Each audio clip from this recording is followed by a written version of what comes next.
Assalamualaikum warahmatullahi wabarakatuh.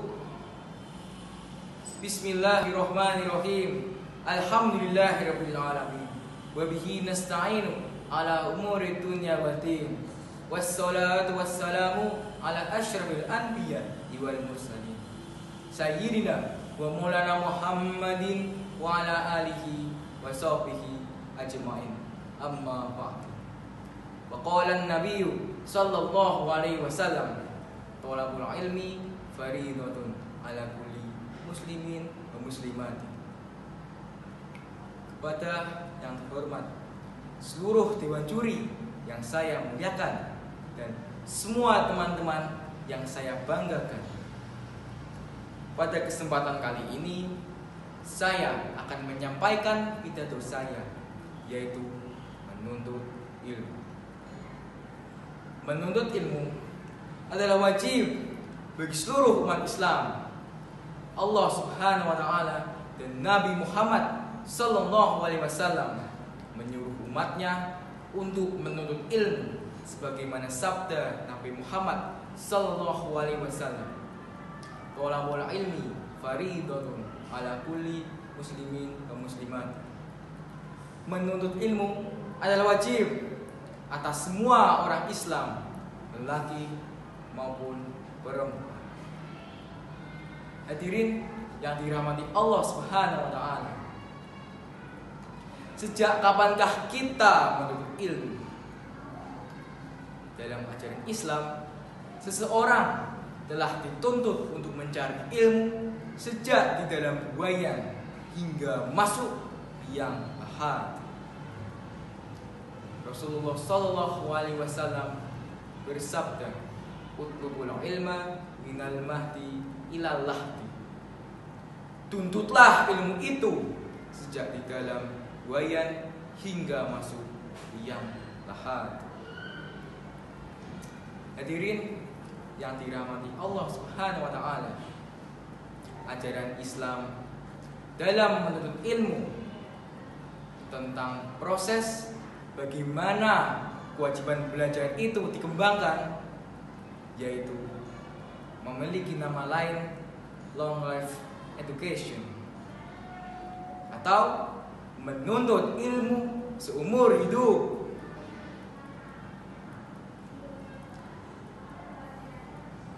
Dengan ilmu pengetahuan saja, seseorang dapat menjadi bebas dan menjadi sesat karena mereka tidak mendasari ilmu pengetahuannya dengan iman dan takwa atau intak.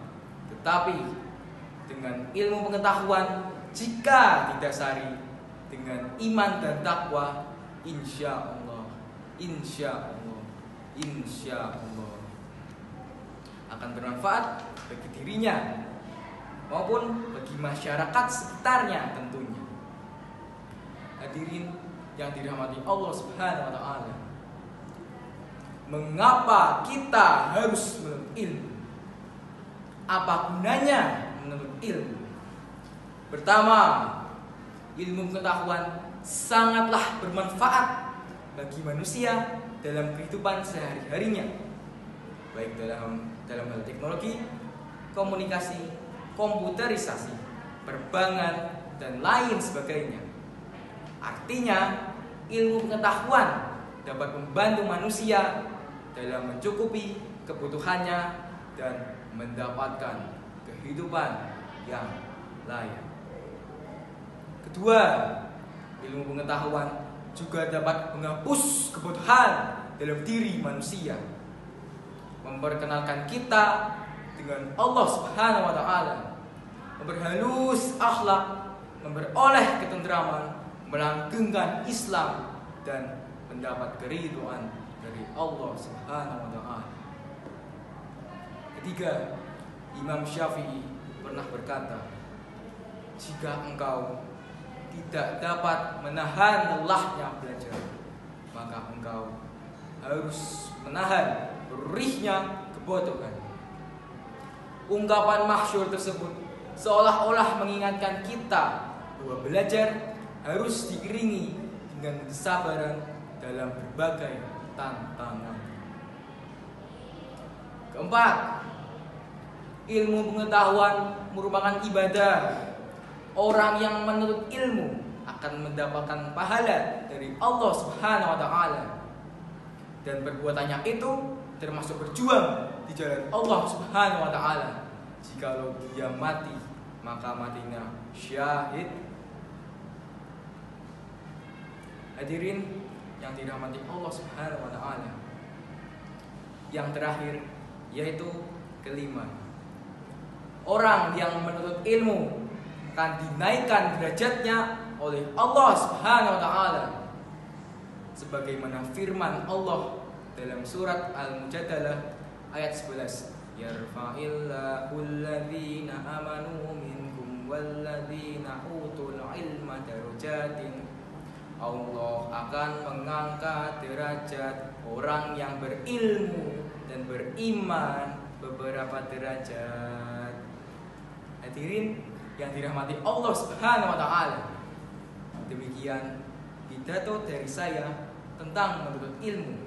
Semoga dapat bermanfaat bagi kita pada umumnya dan pada saya pada khususnya. Jika ada kesalahan, saya mohon maaf yang sebesar-besarnya. Yang benar hanya saya berikan kepada Allah Subhanahu wa taala, dan yang salah hanyalah dari diri saya yang dhaif. Wabillahi taufiq wabil hidayah. Wassalamualaikum warahmatullahi wabarakatuh.